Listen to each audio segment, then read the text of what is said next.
Sir हम हमेशा देखते थे कि जब गर्मी आती थी, जब गर्मी का मौसम शुरू होने वाला होता था, तो जो एसी या कूलर की जो सेल होती थी वो काफी हद तक बढ़ जाती थी। लेकिन इस बार मौसम ऐसा हो गया है कि जो सेल है उस पे इम्पैक्ट नजर आ रहा है, या ये कहें कि वॉर की वजह से इम्पैक्ट नजर नजर आ रहा है, because of supply chain issues चल रहे हैं। अब ऐसे में जो ये कंपनियां हैं, क्या इन कंपनियों में ये निवेश का मौका है या इस वक्त दूर ही रहना चाहिए?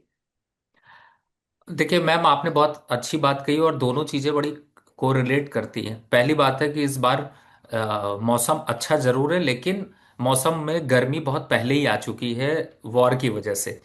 दूसरा, मैं मैम कल का एक इंसिडेंट बताता हूँ। मैं गोलगप्पे खाने के लिए गया तो उसने भी कहा कि हमने गोलगप्पे के रेट बढ़ा दिए। तो मैंने जस्ट सिंपल पूछा कि क्यों, 2 रुपए से 3 रुपए जो भी रेट वॉट एवर बढ़ा दिया। तो उसने कहा सर वॉर हो रही ना इसलिए।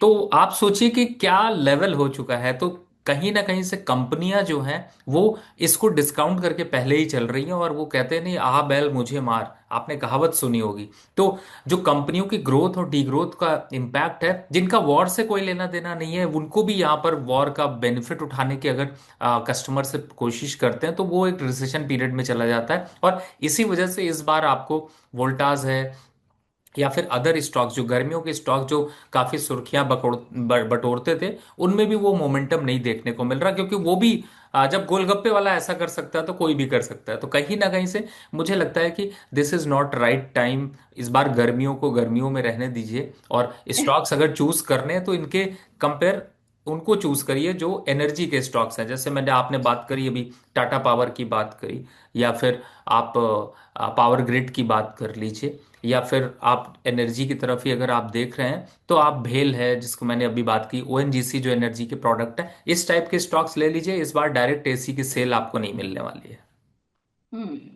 बिल्कुल। सर आरती जी का सवाल लेते हैं। आरती जी पूछ रही हैं, करंट प्राइस पर फार्मा बीज या मेटल बीज ले सकते हैं क्या? अब फार्मा बीज ज़्यादा बेटर मुझे दिखाई देता है, उसका ऑप्शन ज़्यादा है, उसमें ज़्यादा सेफ्टी भी है, और थोड़ा सा जो डाउनफॉल जितना भी आ रहा है उस पर कॉन्फिडेंस भी यहाँ पर बिल्डअप होकर आता है। तो मुझे लगता है फार्मा ज़्यादा बेटर है। मेटल के just wait for next few months, 1-2 महीने के लिए अगर रुक कर निवेश करेंगे तो ज़्यादा अच्छा होगा।